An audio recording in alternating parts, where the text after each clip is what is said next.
And now, would you please welcome to the stage, Keith Mitchell!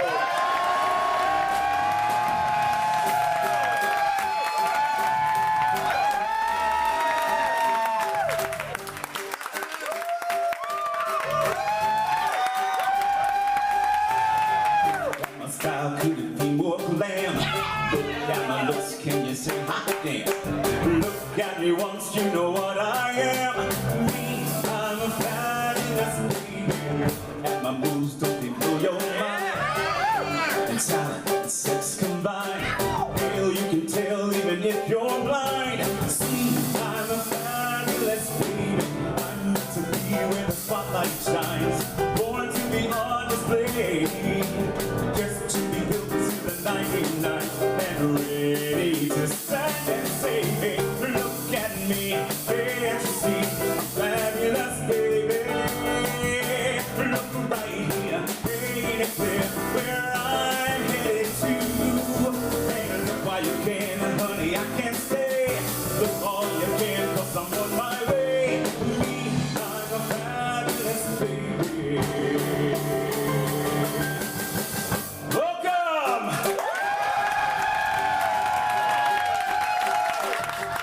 I can't believe you guys are here.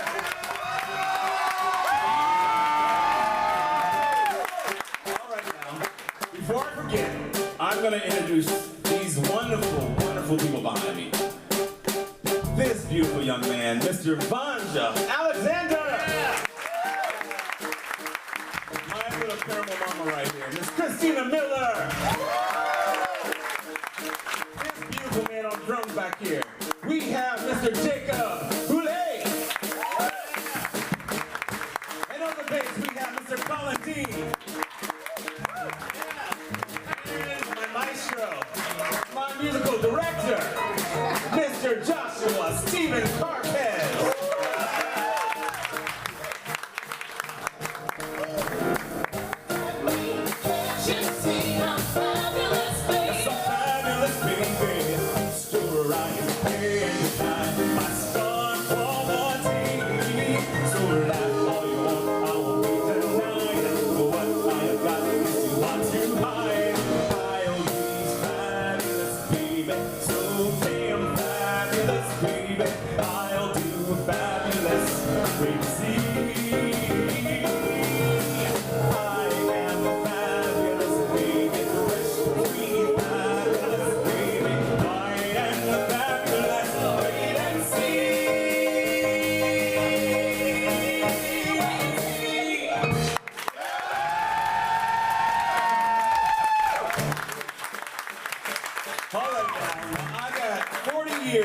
Of stories to tell you guys.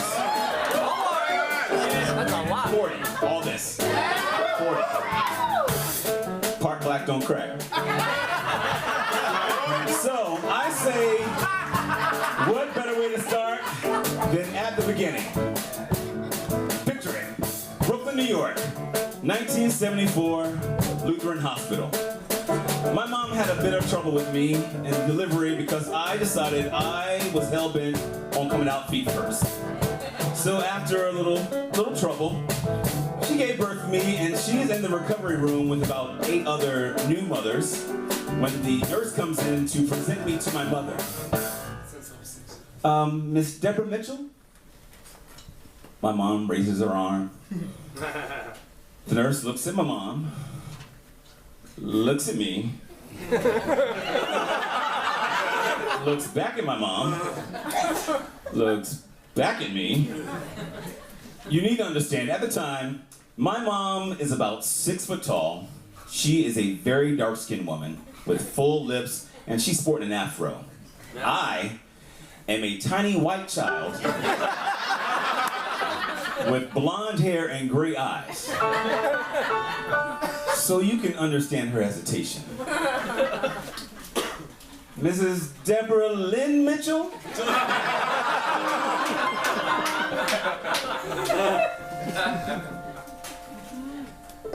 This woman's very dark-skinned, with her arm raised high. Surely she's mistaken, cause this baby's white. Did they put the right band on the right child's arm? Woo! Why didn't I take my lunch? Are you this woman's son?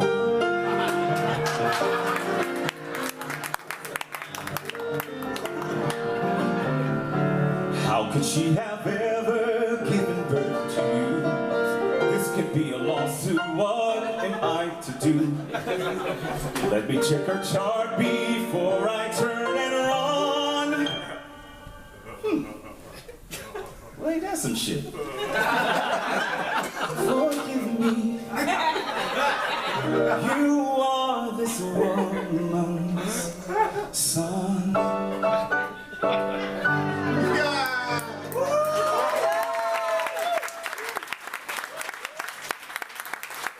Growing up, I loved to sing. I would sing everywhere. I'd sing around the house, I'd sing in the car. Wherever I could be heard, I would sing. So one time, we're in the car, we're driving around, and a commercial comes on the radio for this talent show that's coming to the Norfolk Marriott. Yes. Okay. I like the Marriott. So, I begged and pleaded for about a week. I begged my mom to take me to this kind of Star Search audition. She finally gave in. So we go to this audition at the Marriott. My mom signs me in, we do all the paperwork, and then they call us into a room about 10 at a time. My mom, who's not too happy about being there, her and I sit way in the back behind this pole to hide. So they call them up one by one, they do their thing. I am the last one to be called. I get my little yellow self up.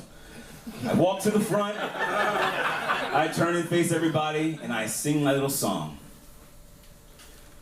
I believe the children are our future. Teach them well and let them lead the way. Show them all the beauty they possess inside. Then she gave the side to side. Literally, from behind that pole, my mother had the biggest eyes. That smile literally lit up the entire room. You think I'm crazy. This woman jumps up like I had already won the entire competition. That's my baby, yeah! That's my baby, yeah! Crazy. With just one look, I knew I had been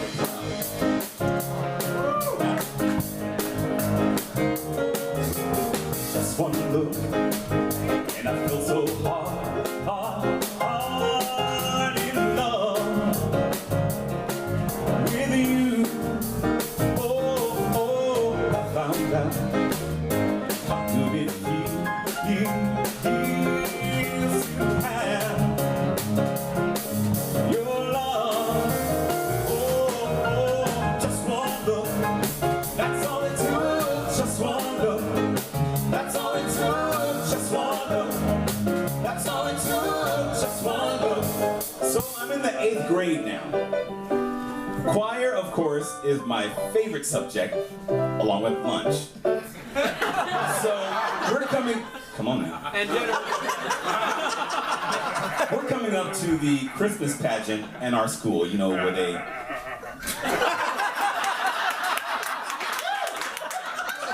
Big fan of lunch, huh? So we're coming up to the Christmas pageant, you know, where the school gets to come and see you perform during the day, and then your parents and friends can come and all that good stuff. Mrs. Carson tells us that during the Christmas pageant, there's a guy solo. Clearly, I'm gonna get this solo. It gets down between me and Marcus Bell. Now, this bitch had already got a solo earlier in the year, and I'm about to let him get another solo. So we audition in front of the class. Miss Carson picks me. Oh, okay. Picks me. I am going to be the monotone angel in the Christmas pageant. I had no idea what a monotone angel was. I beat Marcus Bell for one note. Johnny could only sing one note, and the note he sang was this. Boy, Johnny, come on, sing out with gusto when dust over Lord in the crowd.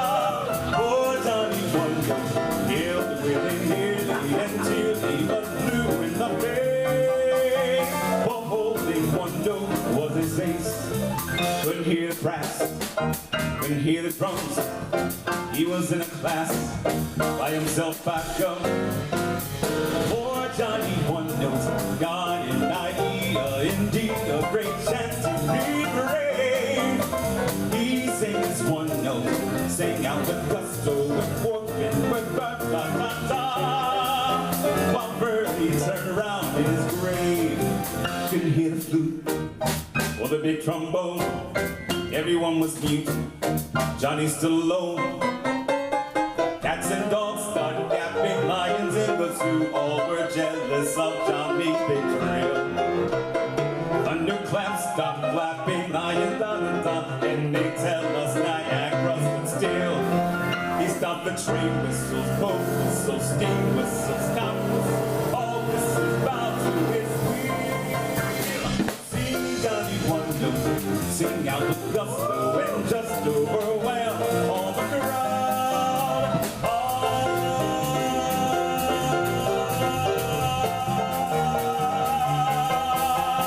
Sing Johnny one note out loud. Sing Johnny one note. Sing Johnny one note out loud.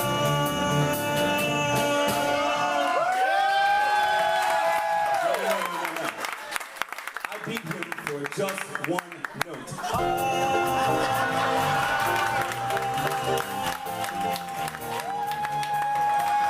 So sing Johnny one note out loud. Sing Johnny one note. Sing Johnny. So 8th grade is over.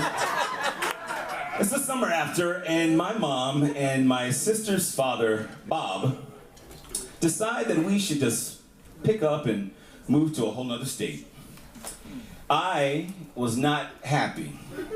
I had good friends. I was just about to enter high school. I had just gotten rave reviews on my monotone angel. So I was not ready to go. I was having a fit. So literally, my mom had to sit me down and give me one of those come to Jesus talks. I was going to make new friends. This is not the first time I had to make a change in my life. It's not going to be the last time. She just needed me to trust her and be brave.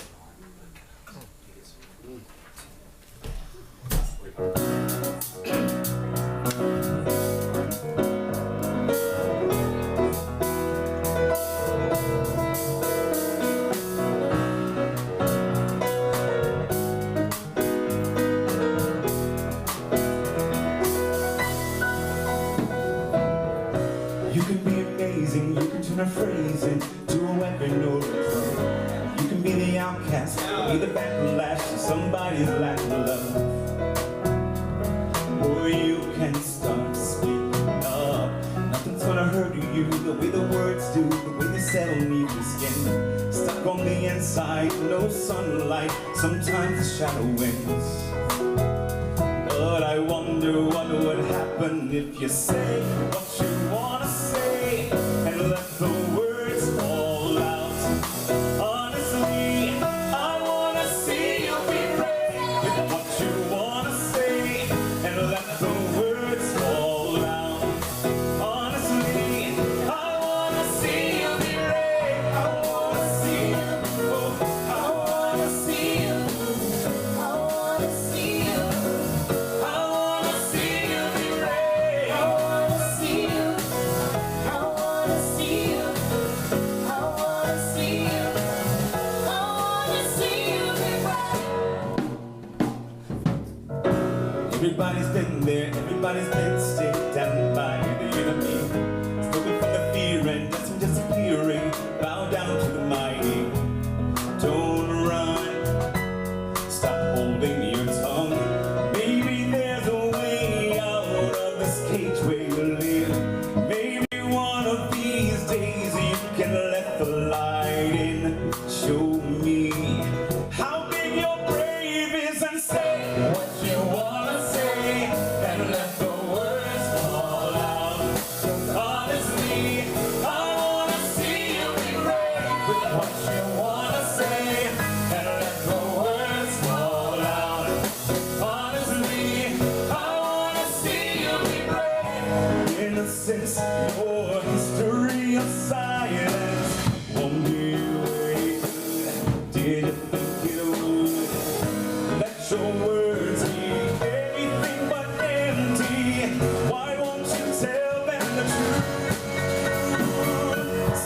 what you wanna say and let the words fall out. Honestly, I wanna see you be brave with what you wanna say and let the words fall out. Honestly, I wanna see you be brave. I wanna see you. I wanna see you. I wanna see you. I wanna see you be brave. I wanna see you. I wanna see you. I wanna see you. I wanna see you be brave. I wanna see you. So my mom and my grandmother were really close, with my mom being the only child. So while my grandmother was in New York visiting my aunt, my mom and Bob and all the family, we packed up a car and drove from Virginia all the way to Fort Wayne, Indiana. Y'all don't get it. Y'all don't understand. This is a whole new world. We get to Fort Wayne, in West Virginia. We get to Fort Wayne, and we meet all of Bob's country family. No, not just country, like backwoods Alabama country. These folks is country. So I get chosen to stay with Willie Nail and... Here we go. Willie Nail and Marvin, and the rest of my family is staying across the street with Bob's sister Pete. I can't even make this up. That happened. And so we're in this strange new world, and you know, it's the south side of Fort Wayne, not the best part of town. There's liquor stores everywhere and drugs and crime. I am the lightest thing around for miles. Literally, miles. This is exciting. It's an adventure. I get to do some things that most kids never do. That guy just pulled a knife out of his shoe. I wanna go home. I'm meeting people. They all seem friendly. So I don't need to feel as lonely as I feared. That girl who stopped to help me has a beard. I wanna go home. I made a wish like people do. The fickle finger flicked, and who it picked was me. I won a prize out on the moon, and I feel really special. So now, can I go now? I'll just think Star Trek. I'm on a mission. It's like I'm starring in some 3D CD-ROM. So why do I feel anything but calm? I wanna go home. I want my room. I want my bed. Want my mom. I wanna go home.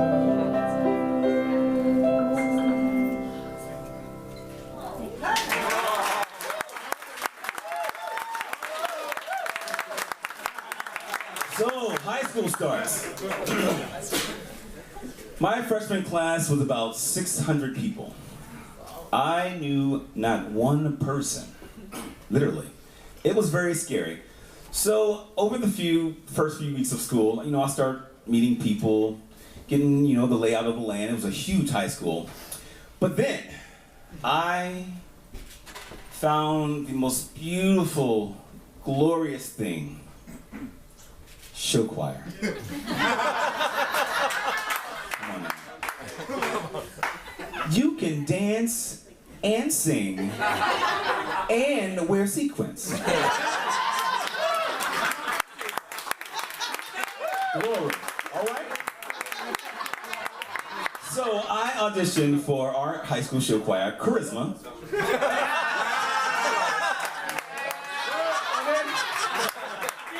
And I get in. Now, all the years of Charisma, I remember the girls getting the best solos always. Literally. Like the guys would get a little bit here and a little bit there, but the girls always got the good stuff. And since it's my birthday, and there's a first time for everything, I'm gonna sing what I wanna sing.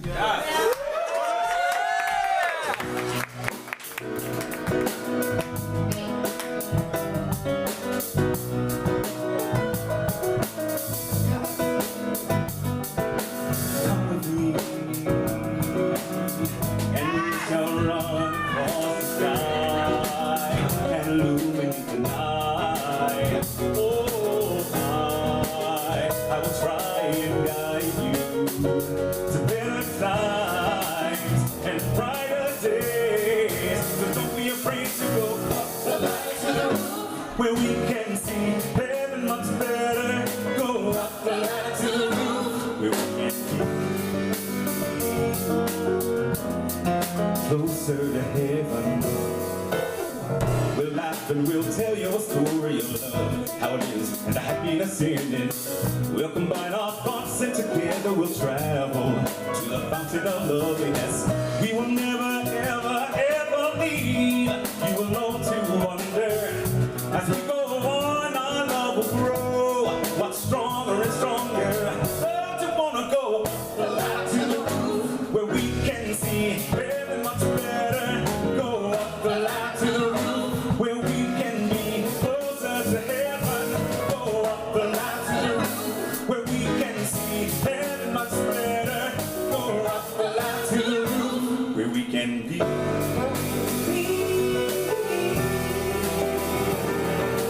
Up the ladder to the roof.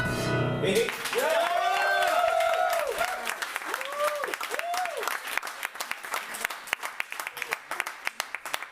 Now, all those girls solos pretty much went to one girl that was in Charisma, who later became one of my best friends, still to this day. Oh, okay. But getting to know her was not an easy task. So we were the only ethnic people in Charisma. So we would carpool a lot, and we both lived on the south side. And so one time, her mom and dad picked us up, and we're driving back to her house. Her mom and dad have very, very thick Trinidadian accents. Usually when I'm in the car, I just mute them out, because I have no idea what they're saying. So this particular time, I'm in the car, not listening, and my friend hits me. She's like, "Mommy asked you a question." That's Trinidadian. The answer I gave was, "Pizza and burgers, fine with me." That's not what she asked. She hits me again, my friend. "Mommy asked you, how was it being a beginner? Not what you wanted for dinner." Trinidad.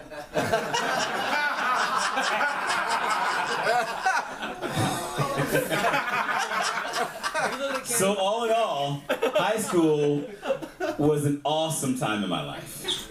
I found a new love for performing. I started having some feelings. Well, now. Now, after high school, I never wanted to go to college or any of that good stuff. I always knew I was going to go into the military.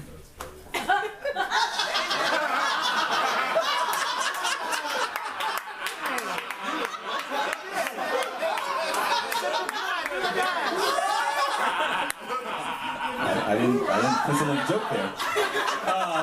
So, after high school, I knew that going into the military clearly would make all those feelings go away. Going into the most manly, the few, the proud, clearly I would have no feelings. So I joined the Marine Corps.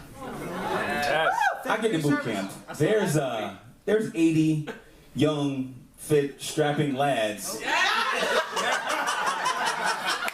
in the barracks at one time. Woo. Now, Now imagine all these guys, 80 guys, going for like a 3-mile run and coming back and having about 10 minutes to shower. Yes, Lord.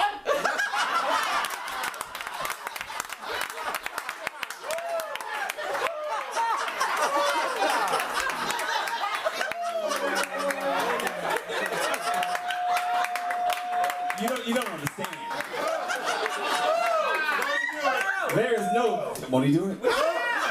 There's no possible way to not rub up against something. Glory, glory, hallelujah. Glory, glory, hallelujah. But I digress. So I'm in the Marine Corps. I'm a model Marine. A few years go by. I love my job. I'm really good at it. Life is good. So I was stationed in California, and there is a college right by our base, UC Irvine.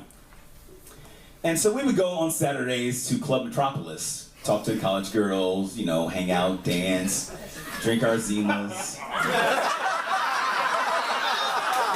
Come on now, y'all don't get it. Zima was the shit back then.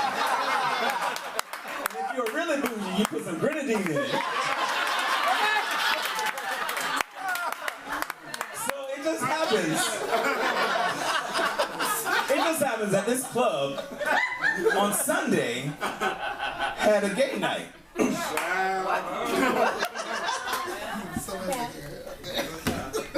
So I decide I'm gonna go to this gay bar on a Sunday. I get in my first car, my white Nissan Sentra. I drive all the way to this bar. I get in the parking lot, and I sit there. I watch people go in. I watch people go out. I sat there for a while, trying to build up enough courage to go in. There's a feeling here inside that I cannot hide, and I know I reside, and it's turning me around. I'm aware from up or down, here and there, I need both feet on the ground.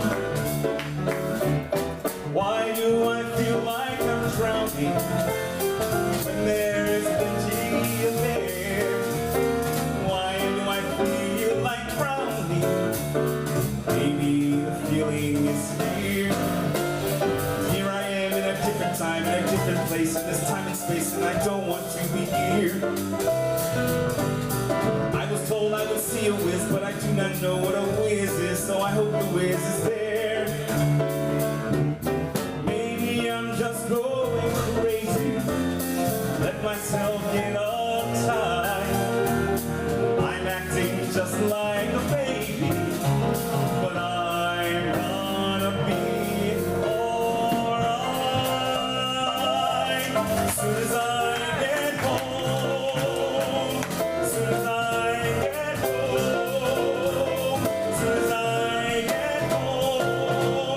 I didn't even go in the first time.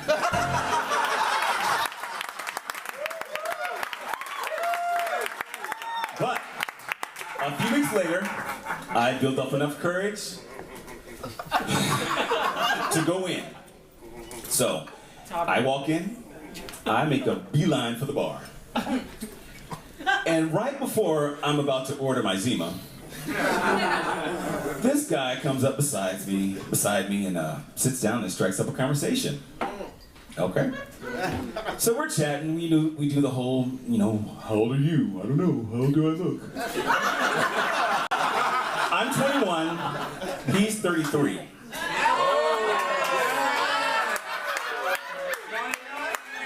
He is this young, fine-looking Latin man. I was hooked.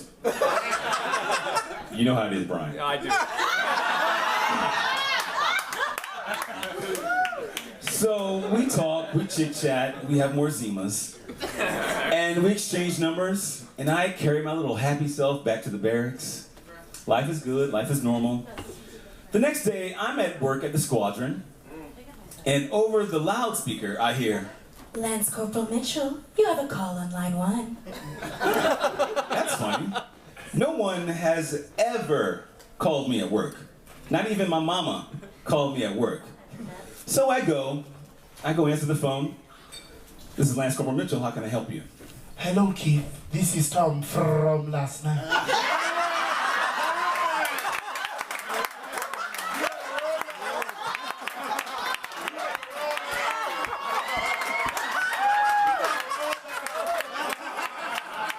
I was scared shitless. I got so paranoid. I'm like, oh my God, what if whoever answered the phone knew he was gay?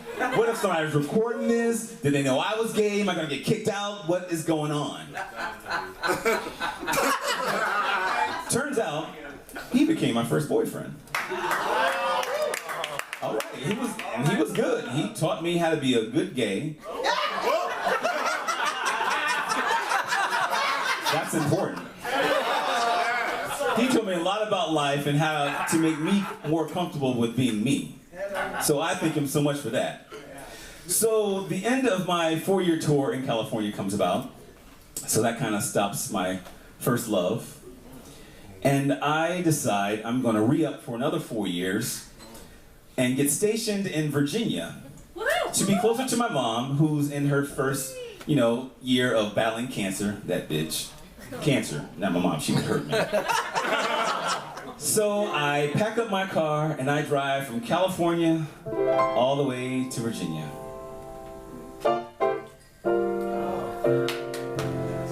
When I was a little boy, I would go out to play. I would travel so far from home that I would lose my way. Then I called on my mama to help me, and she come right away to help me get back home where I wanted to be. And here's what I say: Mama, hold my hand.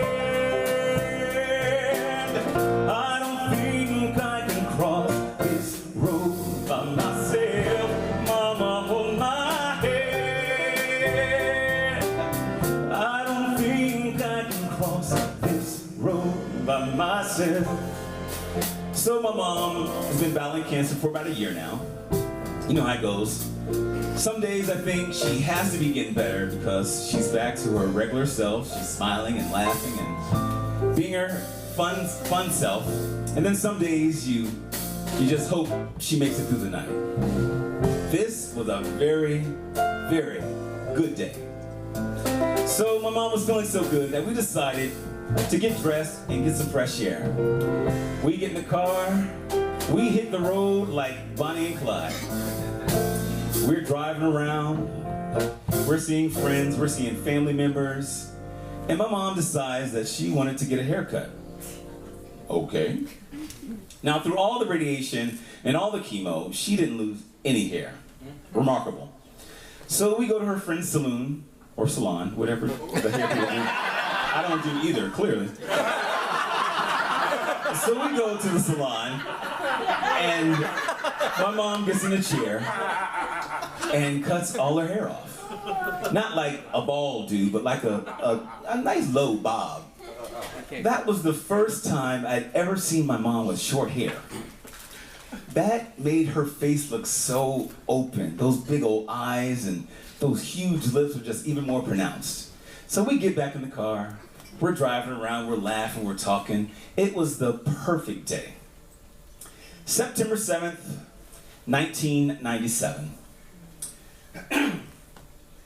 I go to the hospital. My mom isn't doing too good. She's in and out of, consciousness sometimes. I go to give my grandmother a much needed break.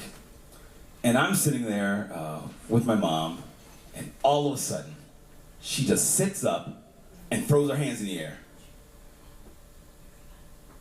She tries to talk, but she really can't talk because she has a trach in her throat.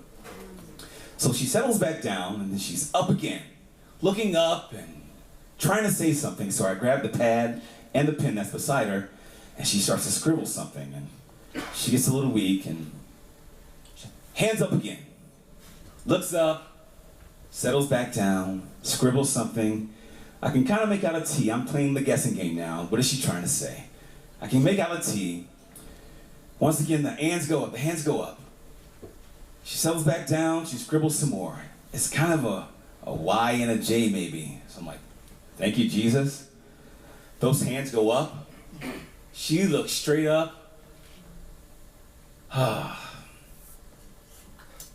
She settles herself back down and she rests. I like to think that that brief moment of clarity was her little glimpse of heaven. She died the next morning. Mama's at the end of her years and her hair is gray. Sometimes I come in to ask her if she would like me to spend the day. Mama used to be strong, but she ain't now, and she can't make a way. That's why I'm always around when she needs help. And hear what I say. Mama, hold my hand. I don't think you can cross this road by yourself. Mama, hold my hand. I don't think you can cross this road by yourself.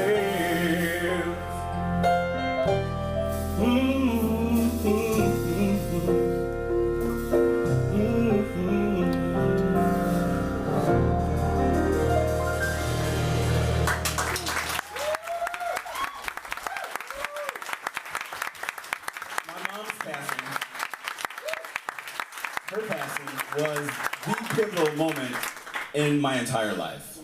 After she passed, I decided that I was gonna enjoy life. Whatever time I had, I was gonna love those close to me.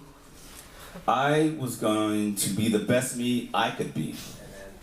After all, I'm grown.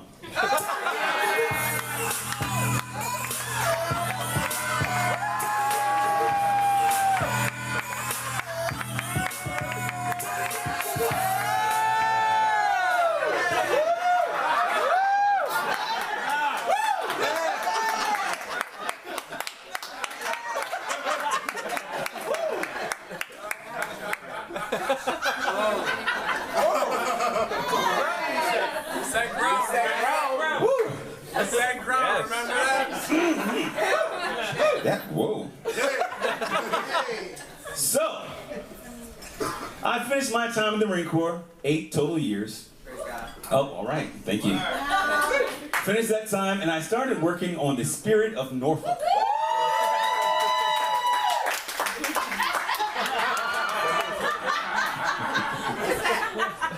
Turns out, I learned so much about performing from working on that boat. You get, the oldest people, the youngest people, the drunkest people, the craziest people. You get a buffet line going through your dance floor. You get butter packets on your dance floor while you're dancing. It was some of the best training. So while I worked for the Spirit, one of my friends auditioned for a role down at Disney, and she got cast in the Festival of the Lion King. So she gets down there, and she calls me and says, they're still looking for guys. So I actually put a little video together, a headshot, and a resume, which still had high school credits on it because I didn't work.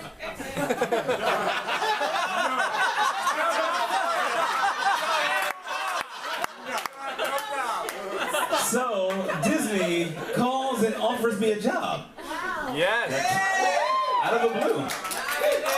But I had to be there in a week. Okay? So we packed up that U-Haul, and we drove from Virginia all the way to Florida.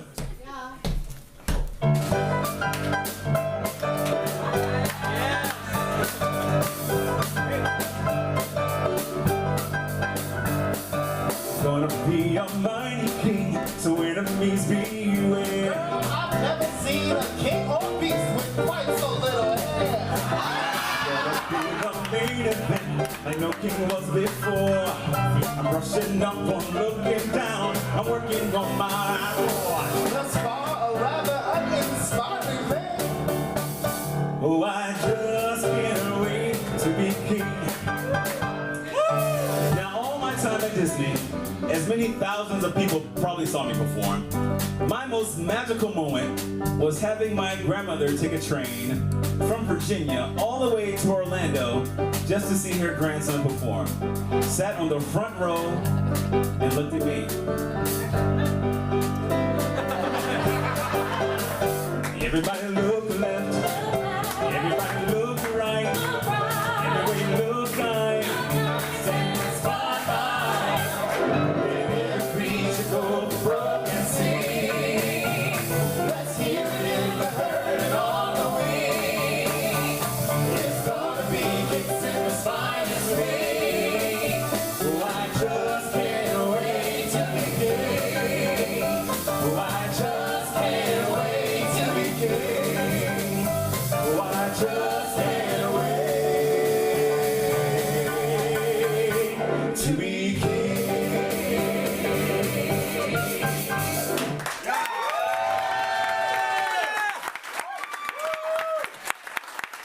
So, Disney was one of the best places to work ever. It really was. I met some of the best people in the world. And I fell in love with The Hobbit.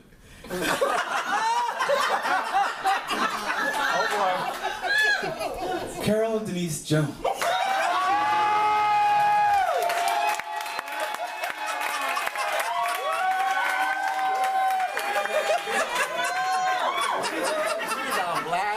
So we're at the stage one day doing shows, and after the show, I'm gonna tell this secret to Carol. So I go up to Carol.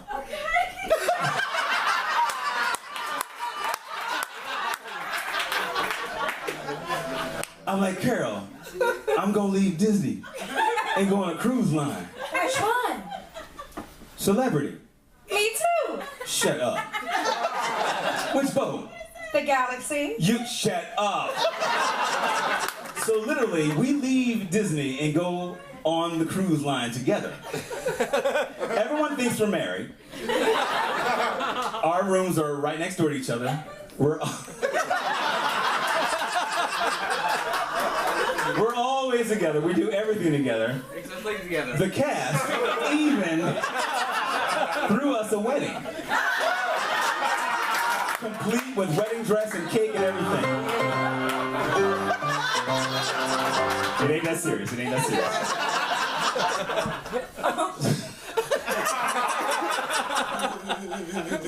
serious. So of course, after, wedding bliss, the only thing to do is to move in together. Of course. What better backdrop than New York?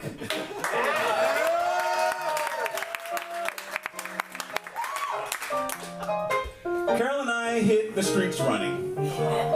We're at Ailey, we're dancing.